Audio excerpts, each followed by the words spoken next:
ನಮಸ್ಕಾರ ಸ್ನೇಹಿತರೆ, welcome back to ಖುಷಿ ಬ್ಲಾಗ್ಸ್. ಎಲ್ಲರೂ ಹೇಗಿದ್ದೀರಾ? ಮಧ್ಯಾಹ್ನದ ಸಮಯ ಅಡುಗೆ ತಯಾರಿ ನಡೀತಾ ಇದೆ. ನಾನಿಲ್ಲಿ ತರಕಾರಿನ ಹೆಚ್ಚುತ್ತಾ ಇದ್ದೀನಿ.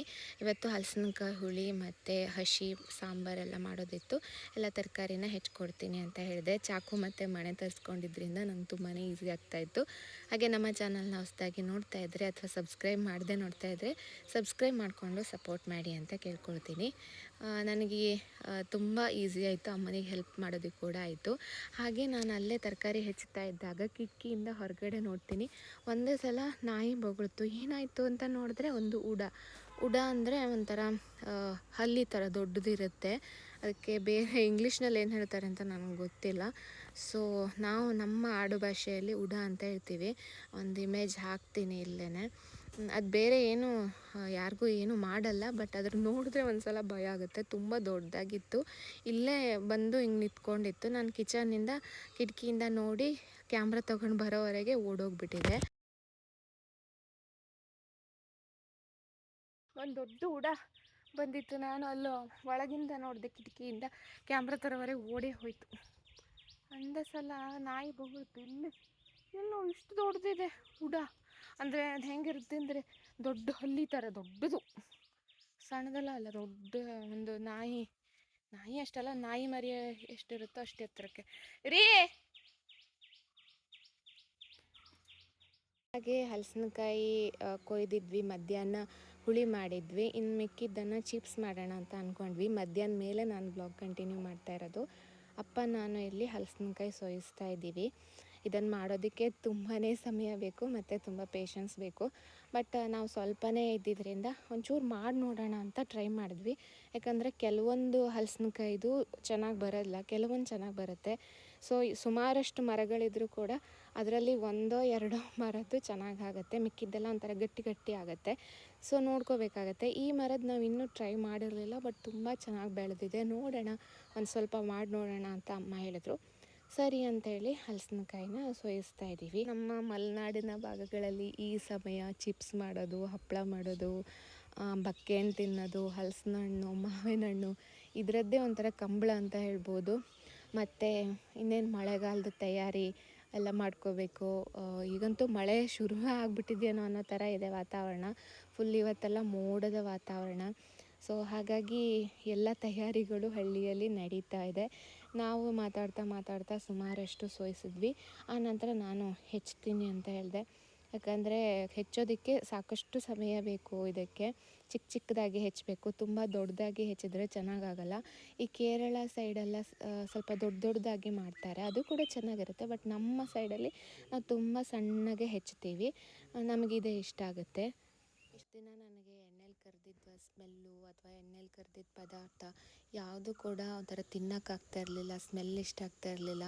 ಬಟ್ ಇವಾಗಂತೂ ನಾರ್ಮಲ್ ಆಗಿದೆ. ಅಮ್ಮನ ಮನೆಗೆ ಬಂದಾಗಿದ್ದ ಆರಾಮಾಗಿ ಊಟ ಮಾಡ್ತಾಯಿದ್ದೀನಿ. ಆದರೂ ಕೂಡ ಒಂದು 10% ಒಂಥರ ಟೇಸ್ಟು ಕರೆಕ್ಟಾಗಿ ನಾವು ನಾರ್ಮಲ್ ಡೇಸಲ್ಲಿ ಹೇಗಿರುತ್ತೋ ಆ ಥರ ಇಲ್ಲ. ಒಂದು ಸ್ವಲ್ಪ ಬಾಯಿ ಕಹಿ ಆಗೋದು, ಹುಳಿ ಆಗೋದು ಒಂದು ಚೂರು ಇದ್ದೇ ಇರುತ್ತೆ. ಬಟ್ ಹೋಗ್ತಾ ನಾರ್ಮಲ್ ಆಗುತ್ತೆ ಅಂತ ಅಂದ್ಕೊಂಡಿದ್ದೀನಿ. ಮೊದಲು ಕಂಪೇರ್ ಮಾಡಿದ್ರಂತೂ ಇವಾಗ ಆರಾಮಾಗಿ ಇದ್ದೀನಿ.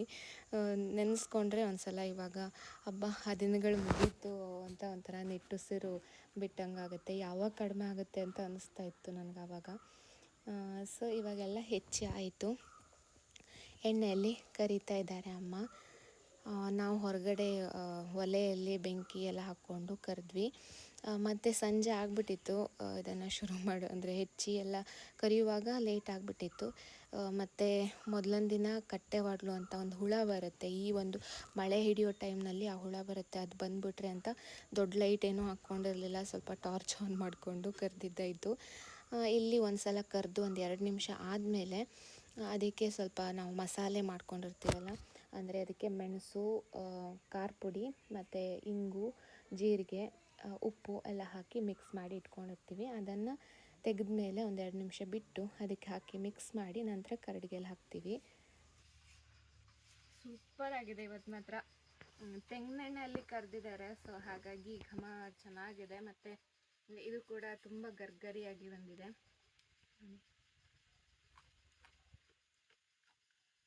ಸೂಪರ್. ಒಂದು ಫೋಟೋ ತೆಗಿ ನನಗ.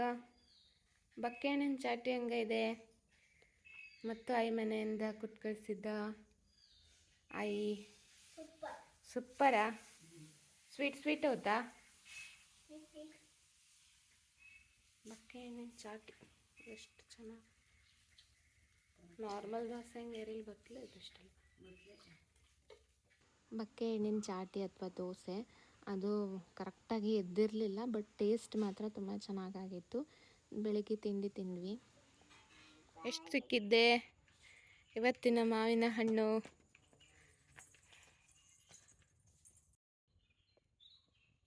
ನಮಸ್ಕಾರ ಸ್ನೇಹಿತರೆ, ವೆಲ್ಕಮ್ ಬ್ಯಾಕ್ ಟು ಖುಷಿ ಬ್ಲಾಗ್ಸ್. ಎಲ್ಲರೂ ಹೇಗಿದ್ದೀರಾ?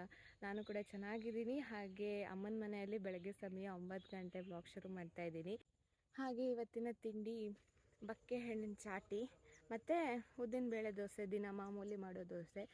ಅತ್ತೆ ಮನೆಯಿಂದ ಕೊಟ್ಟು ಕಳಿಸಿದ್ರಲ್ಲ ಅದು ಜಾಸ್ತಿ ಇತ್ತು, ಹಾಗಾಗಿ ಬಕ್ಕೆಹಣ್ಣು ಹೆಚ್ಚಿ ಬೆಲ್ಲ ಹಾಕಿ ಕಾಯಿಸಿ ಇಟ್ಟಿದ್ರು. ಅದನ್ನು ನಾವು ಯಾವಾಗ ಬೇಕಾದರೂ ಬಳಸ್ಬೋದು, ಅಂದರೆ ಚೆನ್ನಾಗಿ ಕಾಯಿಸಿ ಇಟ್ಟಿದ್ರೆ. ಮಗ ಇಲ್ಲಿ ಕೆಳಗಡೆ ಇದ್ದೆ, ಅದನ್ನು ಹಾಕಿ ಅಕ್ಕಿ ಜೊತೆ ರುಬ್ಬಿ ದೋಸೆ ಮಾಡಿದ್ದಾರೆ ಇವತ್ತು. ಚೆನ್ನಾಗಾಗಿತ್ತು, ನಾನು ಕೂಡ ತಿಂದೆ. ತುಪ್ಪದ ಜೊತೆ ಚೆನ್ನಾಗಾಗುತ್ತೆ. ಅನಾಗ ಗುಡ್ ಮಾರ್ನಿಂಗ್.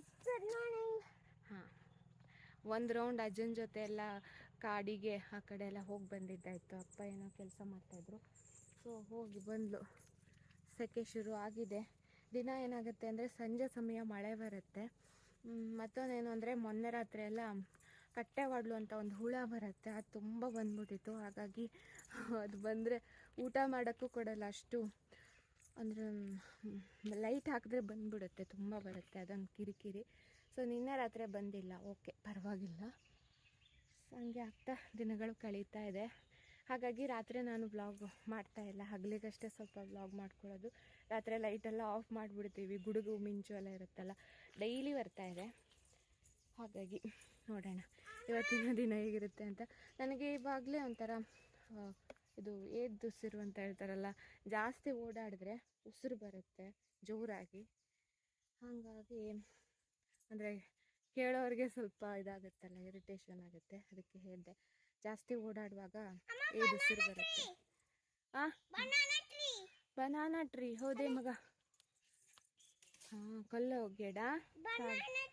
ಹಾಂ, ಆ ಕಡೆ ಮಂಗ ಬೈಂದು, ಫುಲ್ ಮಂಗ ಬೈಂದು ಆ ಬದಿಗೆ ಅಲ್ಲಿ ಓಡ್ತಾ ಇದ್ದಿದ್ದ. ಅದು ನಡ್ಕೊಂತಿಲ್ಲ ಬ್ಯಾಂಡಲ್ಲಿ ಮಂಗ ಕುತ್ಕೊಂಡಿದ್ವಲ್ಲ ನೋಡಿ, ಅಲ್ಲಿ ಓಡ್ತವಲೆ ಅಲ್ಲಿ ಕುತ್ಕೊಂಡಿದ್ದ. 2 ಮಂಗಂದಿಕ್ಕ ಕಾಣ್ತಿಲ್ಲ, ಅದೇ ಓಡ್ತವಲೆ. ಬ್ಯಾಣಕ್ಕೆ ಮಂಗಗಳ ದಂಡೆ ಬಂದಿತ್ತು. ಅನಗ ಬಂದು ಅಜ್ಜಂಗೆ ಹೇಳ್ತಾ ಇದ್ದಾಳೆ, ಮಂಗ ಬಂದಿದೆ ಅಜ್ಜ ಅಂತ. ತೋಟದಲ್ಲಿ ಬಾಳೆಕಾಯಿ ಮತ್ತು ಮಾವಿನಕಾಯಿ ಏನೂ ಕೂಡ ಇಡಲ್ಲ, ಅವೆಲ್ಲ ಬಂದರೆ ಒಂದೇ ಸಲ ಎಲ್ಲ ಬೆಳೆ ಹಾಳು ಮಾಡುತ್ತೆ. ಸೊ ಒಂದು ಸಲ ದೊಡ್ಡಕ್ಕೆ ಬೊಬ್ಬೆ ಹಾಕಿ ಓಡಿಸ್ತಾರೆ.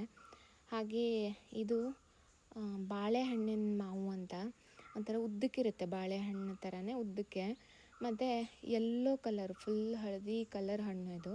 ಅದಕ್ಕೋಸ್ಕರ ಬಾಳೆಹಣ್ಣು ಮಾವು ಅಂತಲೇ ಇದಕ್ಕೆ ಕರೀತಾರೆ. ನಮ್ಮ ಮನೆಯಲ್ಲಿ ಚೆನ್ನಾಗಿತ್ತು, ನಾನು ಒಂದು ತಿಂದೆ. ಅದರ ಒಂದು ಘಮ ತುಂಬ ಚೆನ್ನಾಗಿರುತ್ತೆ. ಹಾಗೆ ಮಧ್ಯಾಹ್ನ ಅಡುಗೆ ಎಲ್ಲ ಮಾಡಿದ್ವಿ. ಮಾವಿನಕಾಯಿ ತಂಬುಳಿ ಬೇಯಿಸಿ, ತಂಬುಳಿ ಅಥವಾ ಬಜ್ಜಿ ಮಾಡಿದ್ವಿ. ಹಾಗೆ ಹಸಿ ಮತ್ತು ಸಾಂಬಾರೆಲ್ಲ ಮಾಡಿ ಮಧ್ಯಾಹ್ನ ಊಟ ಮಾಡಿದ್ವಿ. ಹಾಗೆ ಮಧ್ಯಾಹ್ನ ಮೇಲೆ ನಾನು ಬ್ಲಾಗ್ ಕಂಟಿನ್ಯೂ ಮಾಡ್ತಾ ಇರೋದು. ಅವತ್ತು ಸಡನ್ನಾಗಿ ಪ್ಲ್ಯಾನ್ ಮಾಡಿದ್ವಿ ಯಲ್ಲಾಪುರಕ್ಕೆ ಹೋಗಬೇಕು ಅಂತ. ಅಮ್ಮಂಗೆ ಸ್ವಲ್ಪ ಇವಾಗ ಮಳೆಗಾಲ ಹಿಡಿದ್ರೆ ಎಲ್ಲೂ ಹೊರಗಡೆನೇ ಹೋಗೋಕ್ಕಾಗಲ್ಲ. ಮಳೆಗಾಲಕ್ಕೆ ಅಂತ ಸ್ವಲ್ಪ ಬಟ್ಟೆ ತೊಗೊಳ್ತಾರೆ ಡೈಲಿ ಹಾಕ್ಕೊಳ್ಳೋದಕ್ಕೆ, ನೈಟಿ ಎಲ್ಲ. ಸೊ ತೊಗೊಂಬರ್ಬೇಕು, ನೀ ಇದ್ದಾಗಲೇ ತೊಗೊಂಬರ್ಬೇಕು ಅಂತ ಅಮ್ಮ ಹೇಳ್ತಾಯಿದ್ರು. ಸರಿ ಅಂತ ನಾವೆಲ್ಲರೂ ಹೊರಟ್ವಿ. ನಾವು ಹೋದಾಗ ನಮ್ಮ ಮನೆಗೆ ಕೆಲಸಕ್ಕೆ ಬರೋರ ಹತ್ರ ಒಂದು ಸ್ವಲ್ಪ ಹೊತ್ತು ಬಂದು ಕೂತ್ಕೊಳ್ಳಿ ಅಂತ ಹೇಳಿರ್ತೀವಿ.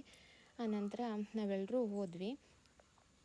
ಫುಲ್ ಮೋಡಾಗಿತ್ತು, ಇನ್ನೇನು ಮಳೆ ಬರುತ್ತೆ ಅಂತ ಅಂದ್ಕೊಂಡೆ ಹೋಗಿದ್ದು. ಸುಮಾರು 4 ಗಂಟೆ 4:15 ಅಷ್ಟೊತ್ತಿಗೆ ಹೋಗಿದ್ವಿ. ಅವತ್ತಿನ ದಿನ ಸಂತೆನೂ ಆಗಿತ್ತು. ನಾವು ಹೋಗಿದ್ದು ಭಾನುವಾರ. ಮೊನ್ನೆ ತರಕಾರಿ ಸಂತೆ ನಡೆಯುತ್ತೆ ಯಲ್ಲಾಪುರದಲ್ಲಿ. ಸಾಮಾನ್ಯ ಅಪ್ಪ ಹೋಗಿ ತರಕಾರಿ ತೊಗೊಂಬರ್ತಾ ಇರ್ತಾರೆ. ಅನಗನ ಸೀಟಲ್ಲಿ ಕುತ್ಕೊ ಅಂದರೆ ಕುತ್ಕೊಂಡಿಲ್ಲ ಇವತ್ತು. ಒಂದೊಂದು ದಿನ ಇನ್ನೊಂದು ಸಲ ಬೆಂಗಳೂರಿಂದ ಬರುವಾಗ ಅವಳ ಸೀಟಲ್ಲೇ ಕುತ್ಕೊಂಡು ಬಂದಿದ್ದಾಳೆ. ಈ ಸಲ ಬೆಂಗಳೂರಿಗೆ ಹೋಗುವಾಗೂ ಕುತ್ಕೊಳ್ತೀನಿ ಅಂತ ಹೇಳಿದ್ದಾಳೆ. ಸೊ ಅದೊಂದು ಫುಲ್ ರೂಢಿ ಮಾಡಬೇಕು ಅವಳಿಗೆ. ಹಾಗೆ ಇವಾಗ ನಾವು ವಿಜಯಲಕ್ಷ್ಮಿಗೆ ಬಂದ್ವಿ ಬಟ್ಟೆ ತೊಗೊಳೋದಕ್ಕೆ. ಇಲ್ಲಿ ಚೆನ್ನಾಗಿತ್ತು ಈ ಸಲ, ನೈಟಿ ಎಲ್ಲ ತುಂಬಾ ಚೆನ್ನಾಗಿತ್ತು. ಕಾಟನ್ ನೈಟಿ ಎಲ್ಲ ತೊಗೊಂಡ್ವಿ, ಏನೇನು ಬೇಕು ಎಲ್ಲ ಅಮ್ಮಂಗೆ. ಹಾಗೆ ನನಗೂ ಕೂಡ ಒಂದು ಪ್ಯಾಂಟ್ ಎಲ್ಲ ತೊಗೊಳೋದಿತ್ತು, ಸ್ಟ್ರೈಟ್ ಕಟ್ ಪ್ಯಾಂಟ್ ಎಲ್ಲ ತೊಗೊಂಡೆ. ನನಗಂಗೆ ಡೈಲಿ ಯೂಸ್ಗೆ ಒಂದು ಪ್ಯಾಂಟು ಮತ್ತು ಒಂದು ಟೀ ಶರ್ಟ್ ಆ ಥರ ತೊಗೊಂಡ್ವಿ. ಸೊ ಎಲ್ಲ ತೊಗೊಂಡು ಹೊರಗಡೆ ಬಂದು ನೋಡ್ತೀವಿ, ಫುಲ್ ಮಳೆ, ಸಿಕ್ಕಾಪಟ್ಟೆ ಮಳೆ ಇತ್ತು. ಅಪ್ಪ ತರಕಾರಿ ತೊಗೊಂಬಂದ್ಬಿಡ್ತೀನಿ ಒಂದು ಸ್ವಲ್ಪ ಅಂತ ಹೋಗಿದ್ದರು. ಆನಂತರ ಅನಘ ಏನು ಮಾಡಿದ್ಲು, ನಾನು ಹೋಗ್ತೀನಿ ಅಂತೇಳಿ ಅಪ್ಪನ ಜೊತೆ ಹೋದ್ಲು. ಸೊ ತರಕಾರಿ ನೋಡಿದಾಗ ಒಂದು ಸಲ ತರಕಾರಿನೆಲ್ಲ ತೊಗೊಂಬಿಡ್ಬೇಕು ಅಂತ ಅನಿಸುತ್ತೆ. ತುಂಬ ಫ್ರೆಶ್ ಬರುತ್ತೆ ಸಂತೆಯಲ್ಲಿ. ಅದರಲ್ಲೂ ಗೋಕರ್ಣ ಸೈಡ್ದು ಬದನೆಕಾಯಿ ಮತ್ತು ಮೆಣಸು ಅದೆಲ್ಲ ಬರುತ್ತೆ, ಅದೆಲ್ಲ ನಮ್ಗೆ ತುಂಬ ಇಷ್ಟ. ರೈತರು ಬೆಳೆದಿರೋ ತರಕಾರಿನ ತಂದು ಮಾರ್ತಾರಲ್ವ, ಸೊ ಚೆನ್ನಾಗಿ ಫ್ರೆಶ್ ಆಗಿರುತ್ತೆ. ನಾವು ವಾಪಸ್ ಹೊರಡುವಾಗ ಸುಮಾರು 6 ಗಂಟೆ ಆಗಿಬಿಟ್ಟಿತ್ತು, ಕತ್ಲೆ ಆಗಿಬಿಟ್ಟಿತ್ತು, ಯಾಕಂದರೆ ಅಷ್ಟು ಮೋಡ ಮಳೆ ಇದ್ದಿದ್ದರಿಂದ. ಎಲ್ಲ ತೊಗೊಂಡು ಇವಾಗ ಹೊರಡ್ತಾ ಇದ್ದೀವಿ. ಇಷ್ಟೇ ಆಗಿತ್ತು ಇವತ್ತಿನ ಒಂದು ವಿಡಿಯೋ. ಮನೆಗೆ ಹೋದ್ಮೇಲೆ ನಾನೇನು ವ್ಲಾಗ್ ಮಾಡಿಲ್ಲ. ಸೊ ಹಾಗಾಗಿ ಈ ಒಂದು ವಿಡಿಯೋ ನೋಡಿದ್ದಕ್ಕಾಗಿ ತಮ್ಮೆಲ್ಲರಿಗೂ ಧನ್ಯವಾದ. Thank you so much for watching. Bye bye.